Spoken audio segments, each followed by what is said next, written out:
तो dear students, मैं आपको इसके पहले फ्यूचर इंडेफिनिट पढ़ाया था।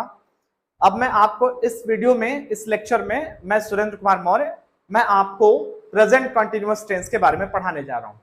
प्रेजेंट कंटिन्यूअस जिसमें सेंटेंस के लास्ट में जनरली रहा है, रही है, रहा हूं ऐसे आता है, मतलब कार्य का जारी होना पाया जाता है, जिसमें कार्य चल रहा है। जैसे मैं पढ़ा रहा हूं, आप लोग पढ़ रहे हैं, पंखा चल रहा है, गाड़ियां सड़क पे दौड़ रही हैं, मीन्स कार्य चल रहा है, तो कार्य का जारी होना पाया जाता है। इसीलिए इसको दूसरे शब्दों में प्रेजेंट प्रोग्रेसिव टेंस भी कहते हैं। मीन्स कार्य जो है प्रोग्रेस में है, कार्य प्रगति पे है, कार्य चल रहा है, इसीलिए इसको प्रेजेंट प्रोग्रेसिव भी कहा जाता है। अब मैंने पहला एग्जाम्पल लिखा और इसकी इस टेंस की जो हेल्पिंग ऑफ होती है वो इज एम आर होती है। इस टेंस की helping of is am are. Is जो है ही, शी, इट या कोई नाम आ जाए या जितने भी सिंगुलर सब्जेक्ट हैं एक वचन वाले, उनके साथ इज लगाएंगे। एम जो है आय के साथ लगाते हैं और आर जो है वी, यू, दे या जितने भी बहुवचन प्लूरल नंबर वाले सब्जेक्ट हैं उनके साथ लगता है। और इसका जो कंस्ट्रक्शन है, इसका जो रूल है, पहले मैं कंस्ट्रक्शन लिख देता हूं। सब्जेक्ट, सब्जेक्ट के बाद मेन हेल्पिंग ऑफ आएगा। आपका जो हेल्पिंग ऑफ है वो इज एम आर है और इसके बाद main verb with I N G plus object, इसके बाद ऑब्जेक्ट आ जाएगा। तो मेन वर्ब में आपको क्या जोड़ना है? आईएनजी जोड़ना है। तो ये याद रखेंगे कि इस टेंस में हमेशा हेल्पिंग वर्ब के बाद जो मेन वर्ब लिखेंगे उसमें आईएनजी जरूर जोड़ेंगे, क्योंकि ये इसमें कार्य का जारी होना पाया जा रहा है। तो जितने भी कॉन्टिन्यूअस टेंस हैं सब कॉन्टिन्यूअस में, चाहे वो प्रेजेंट कॉन्टिन्यूअस हो, चाहे पास्ट कॉन्टिन्यूअस हो या फ्यूचर कॉन्टिन्यूअस हो, सभी कॉन्टिन्यूअस में वर्ब में आईएनजी जोड़ना जरूरी है। तो आइए पहला एग्जाम्पल मैंने लिखा, मैं अब स्टेशन के लिए निकल रहा हूं। तो कौन निकल रहा है? मैं। तो आई के साथ हेल्पिंग ऑफ क्या लगेगा? एम।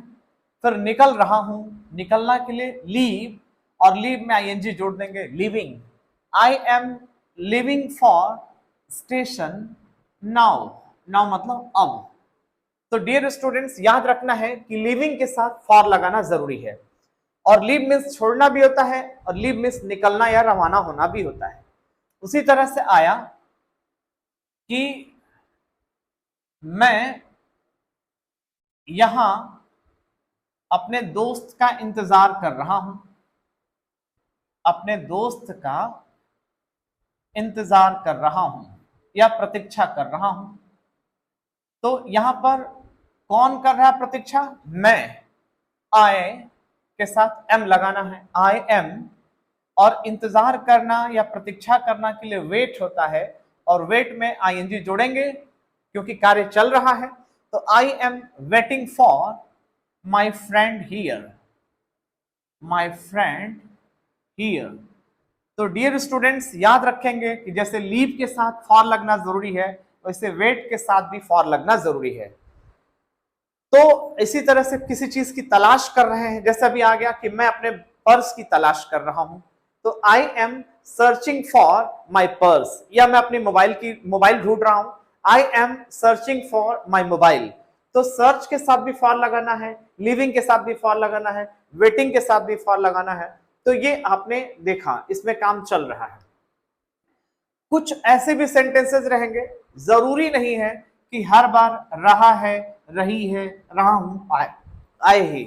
जनरली ये दिमाग में हम लोग के सेट रहता है कि कार्य जब जारी होना है तो उसमें रहा है, रही आता है प्रेजेंट कंटिन्यूअस में, पर ये जरूरी नहीं है।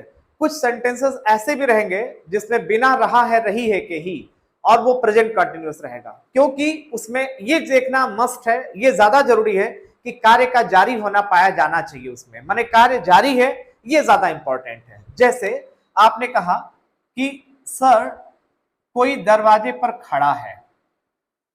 कोई दरवाजे पर खड़ा है। तो जैसे अब मेरा कोई बच्चा आया, विद्यार्थी आया, मुझे बताया कि सर कोई दरवाजे पे खड़ा है। तो अब जो खड़ा होने का जो कार्य है वो जारी है। जब उस बच्चे ने देखा कि दरवाजे पे जाके देख रहा है कि कोई खड़ा है, उस समय खड़ा होने की प्रक्रिया जारी है। अब वो आकर के हमको रिपोर्ट कर रहा है कि सर कोई दरवाजे पे खड़ा है। हो सकता है कि वो आदमी चला जाए, इट डजंट मैटर, इससे नहीं फर्क पड़ता है, ये मायने नहीं रखता है। मायने ये रखता है कि जिस समय उसकी नजर पड़ी है उस समय कार्य चल रहा है, कार्य जारी है। तो देखिए इसमें रहा है, रही नहीं आया है, लेकिन फिर भी ये प्रेजेंट कंटिन्यूअस में ही है। तो कोई के लिए आप लिखेंगे समवन या somebody भी लिख सकते हैं। समवन इज स्टैंडिंग, अब देखिए कार्य जारी है, खड़ा है, तो स्टैंड में आईएनजी जोड़ देंगे। Someone is standing at the gate या एट द डोर भी लिख सकते हैं, एट द डोर या एट द गेट। उसी तरह से आपने कहा कि उस कमरे में कोई सोया है, उस कमरे में कोई सोया है या लेटा है, तो जिस समय आपकी नजर पड़ी उस समय कार्य जारी है, तो आप यही कहेंगे कि समवन इज, समवन की जगह हम somebody भी लिख सकते हैं, somebody इज या someone is sleeping in that room. अब यहां पे स्लीप में आईएनजी जोड़ दिया आपने, स्लीपिंग इन दैट रूम। और तो क्योंकि यहां पे सोने का कार्य जारी है, कार्य चल रहा है। इसी तरह से आपने कहा कि मेरी मम्मी किचन में बैठी हैं, तो my mother is sitting in the kitchen, my mother is sitting in the kitchen. तो कुछ ऐसे क्रियाएं हैं जिनमें रहा है, रही है नहीं अच्छा लगेगा, लेकिन वो कार्य जारी है, इसलिए प्रेजेंट कंटिन्यूअस में ही रखें। जैसे खड़ा है, सोया है, बैठा है, लेटा है, तो ये सब प्रेजेंट कंटिन्यूअस की ही एग्जाम्पल है। अब मैं आपको, ये तो अफर्मेटिव रहा, अब मैं नेगेटिव और इंट्रोगेटिव के भी एग्जाम्पल दूंगा। जैसे पांचवा एग्जाम्पल आया, अब इस पाइप से पानी नहीं टपक रहा है, अब इस पाइप से पानी नहीं टपक रहा है। तो डियर स्टूडेंट्स, क्या नहीं टपक रहा है? पानी। तो वाटर इज नॉट, और टपकना के लिए लीक, लीक में आईएनजी जोड़ दिया आपने, water is not leaking from this pipe, from this pipe, और अब के लिए नाउ। तो डियर स्टूडेंट्स, क्या चीज नहीं टपक रहा है? वाटर। तो वाटर यहां पे सब्जेक्ट है, और टपक रहा है ये आपका मेन वर्ब है, मुख्य क्रिया। और पीछे से आप आएंगे, टपक रहा के लीकिंग, फिर अब यहाँ पे से के लिए फ्रॉम लगा रहे हैं, फ्रॉम दिस पाइप। फ्रॉम कब लगाना है? जब कोई चीज अलग हो रही हो, अलगाव का सेंस हो, तब फ्रॉम लगाना है से के लिए। और जब जुड़ा हो तो विद लगाना है। जैसे मैं कलम से लिख रहा हूं तो I am writing with a pen, क्योंकि पेन हमारे हाथ में जुड़ी हुई है तो हम विद लगा रहे हैं। जैसे मेरी मम्मी चाकू से सब्जियां काट रही हैं, my mother is cutting vegetables with a knife, तो विद वहां पे जुड़ी हुई है चाकू उनके हाथ में, इसीलिए विद लगाना है। और जहां अलगाव हो रहा, सेपरेशन हो रहा, वहां पे फ्रॉम लगाना है। जैसे वे आज दिल्ली से लौट रहे हैं, तो they are returning from Delhi today, returning from, तो फ्रॉम जो है अलगाव के लिए यूज करना है। और यहां पे फ्रॉम का मतलब क्या है? से। ऐसे ही आया एग्जाम्पल नंबर 7, वे आज कहीं नहीं जा रहे हैं, वे आज कहीं नहीं जा रहे हैं। तो कौन नहीं जा रहे? वे। तो they, THEY, they are not going anywhere, they are not going anywhere today. तो डियर स्टूडेंट्स, यहां पर नॉट आपका क्या है? एडवर्ब है, और इसके तुरंत बाद क्या आ रहा है? वर्ब आ रहा है, मेन वर्ब। तो गोइंग यहां पर आपका मेन वर्ब हो गया।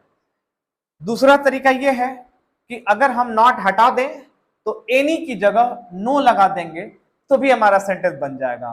तो इसको ये भी लिखा जा सकता है कि they are going nowhere today. Any को हटा करके आपने नो लगा दिया और वेयर उसमें जोड़ दिया, नोवेयर टुडे। तो हम ऐसे भी लिख सकते हैं, they are going nowhere today. ऐसे ही कुछ और एग्जांपल्स देखते हैं। जैसा भी कहना हो कि अब मुझे भूख नहीं लगी है, अब मुझे भूख नहीं लगी है। तो यहां पर प्रेजेंट कंटिन्यूअस है, देखिए रहा रही नहीं आया है, लेकिन हम बात वर्तमान की ही कर रहे हैं। तो नाउ को हम शुरू में भी लिख सकते हैं, लास्ट में भी लिख सकते हैं। Now I am not feeling hungry, I am not feeling hungry. तो डियर स्टूडेंट्स, हंग्री क्या है? एडजेक्टिव है। तो जब एडजेक्टिव आएगा तो आप मेन वर्ब की जगह फील का यूज करेंगे। जैसे मुझे प्यास लगी है तो हम बोलेंगे आई एम फीलिंग थर्स्टी। मुझे थकान लगी है, आई एम फीलिंग टायर्ड। मुझे भूख लगी है, आई एम फीलिंग हंग्री। तो मुझे नींद आ रही है, I am feeling sleepy. Sleep में वाई जोड़ देंगे, आई एम फीलिंग स्लीपी। तो इस तरह से ये आपने देखा कि बहुत सारे एग्जाम्पल्स हैं जो आपको नेगेटिव में भी मैंने एग्जाम्पल दिखाया, नेगेटिव के भी। अब मैं आपको इंट्रोगेटिव की तरफ ले चलूंगा। फर्स्ट टाइप का इंट्रोगेटिव जिसमें सेंटेंस क्या से शुरू होगा, फिर सेकेंड टाइप का इंट्रोगेटिव जिसमें WH वाले वर्ड से शुरू करेंगे। एग्जाम्पल नंबर 8 क्या से शुरू हो रहा है? इंट्रोगेटिव अब हम देख रहे हैं। जैसे आ गया, क्या आपको ऑफिस जाने के लिए देर हो रहा है? ऑफिस जाने के लिए देर हो रहा है।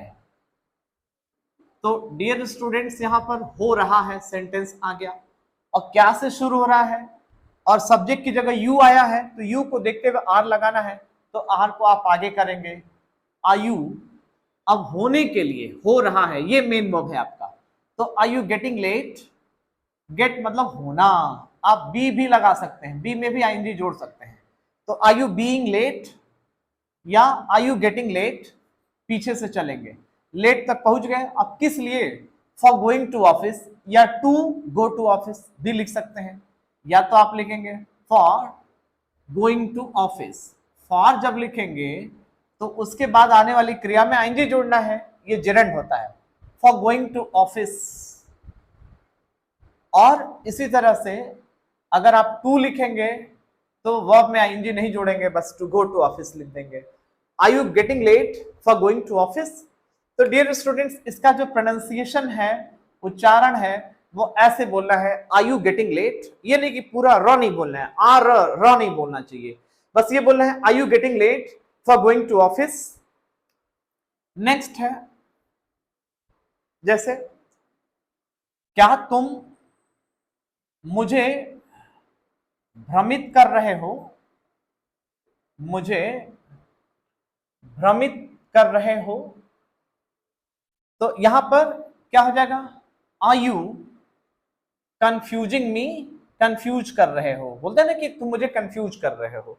तो आर यू कंफ्यूजिंग मी, ये आपका हो गया। तो ऐसे ही आया, क्या उसे बुखार आ रहा है?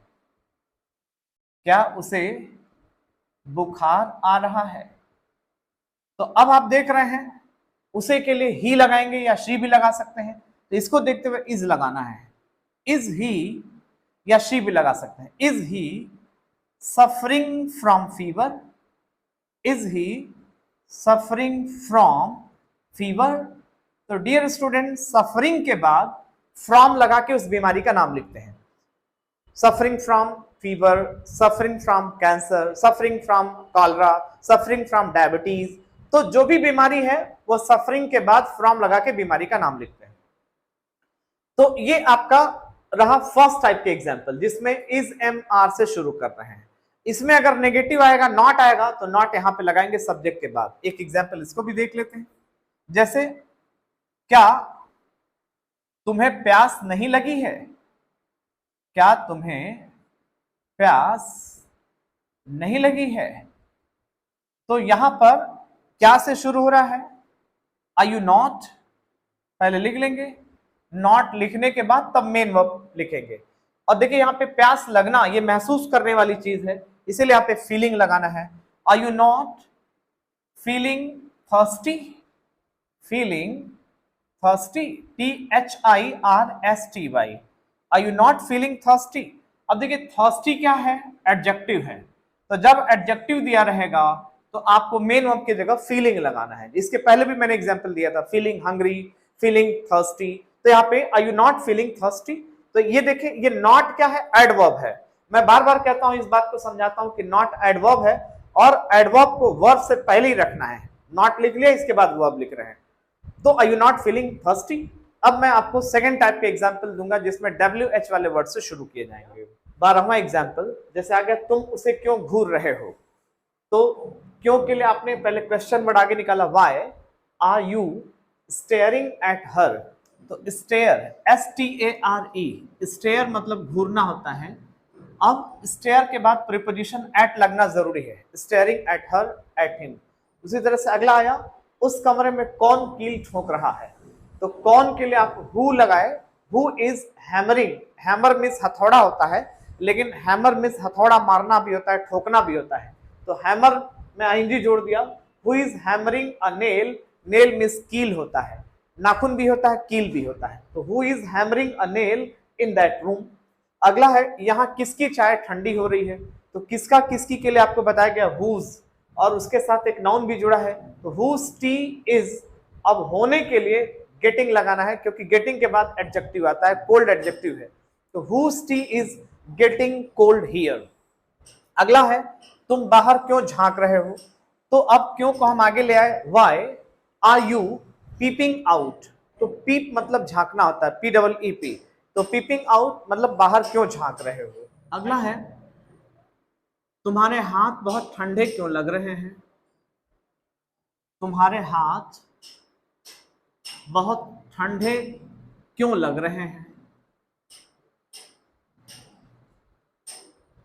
तो यहां पर आप क्यों को आगे निकाले, वाई, फिर आर योर हैंड्स। अब हैंड्स दोनों अगर ठंडे लग रहे हैं तो हैंड में एस जोड़ दिया, इसीलिए आर लग गया। अगर एक हाथ ठंडा लग रहा होगा तो हैंड में एस नहीं जोड़ेंगे और यहाँ पे इज लग जाएगा। तो why are your hands feeling, अब यहां पर भी लगना के लिए फीलिंग लगाना है, फीलिंग वेरी कोल्ड। नेक्स्ट है, तुम्हारी कौन सी आंख में जलन हो रही है। जैसे आ गया सेंटेंस, तुम्हारी कौन सी आंख में जलन हो रही है।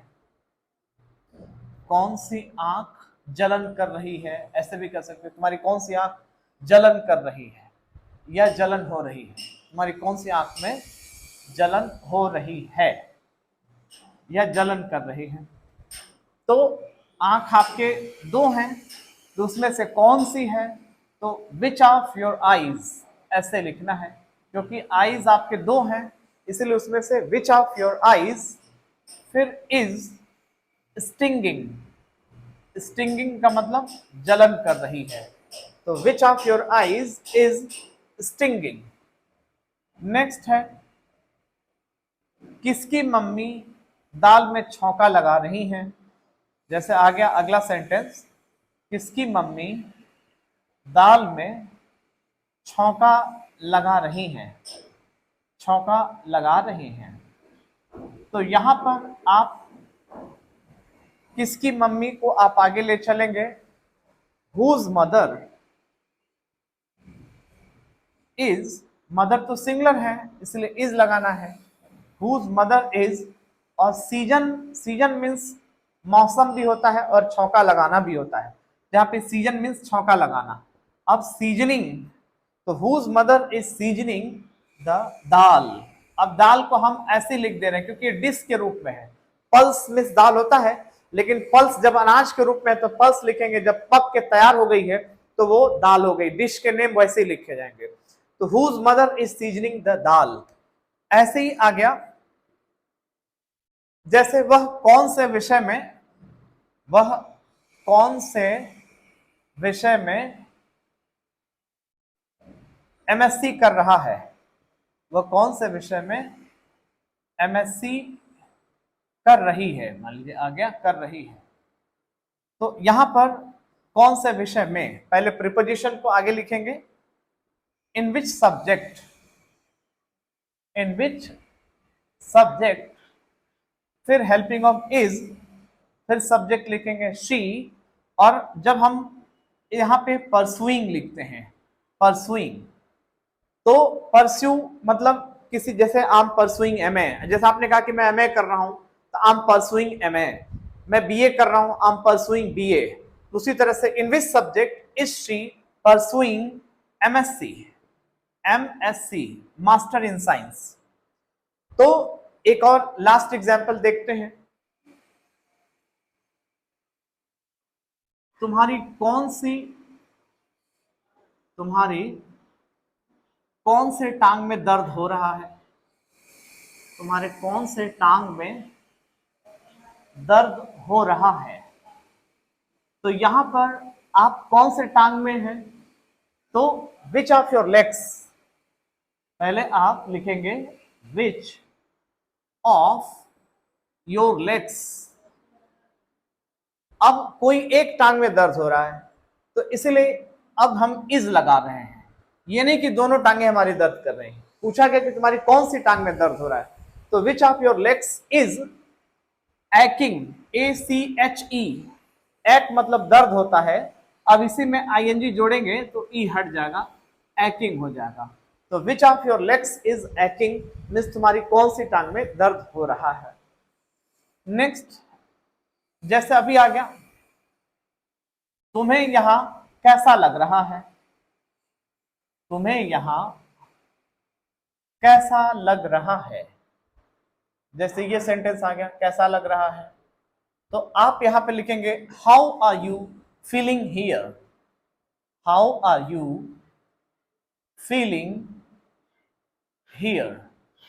तो डियर स्टूडेंट्स, इस तरह से आपने देखा प्रेजेंट कंटिन्यूअस के तमाम सारे मैंने एग्जांपल दिए, जिसमें इज एम आर और वर्ब में ING, इज एम आर और वर्ब में ING। अब मैं अगले वीडियो में मैं आपको पास्ट कंटिन्यूअस लेके मिलूंगा, जिसमें हेल्पिंग ऑफ, जहां इज एम आर था वहां पे वाज वर्ब हो जाएंगे, वर्ब में ING जुड़ेंगे, सारी चीजें ऐसी ही रहेंगी।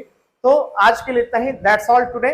आई होप आपको ये समझ में आया होगा। अगर आपके कोई डाउट्स होंगे तो आप कमेंट बॉक्स में अपने डाउट्स छोड़ सकते हैं, लिख सकते हैं, फिर मैं आपको अगले टेंस के साथ मिलूंगा। तो आज के लिए इतना ही, thanks for watching this video, और आप स्वस्थ रहिए, खुश रहिए, फिर अगले वीडियो में मिलते हैं। That's all.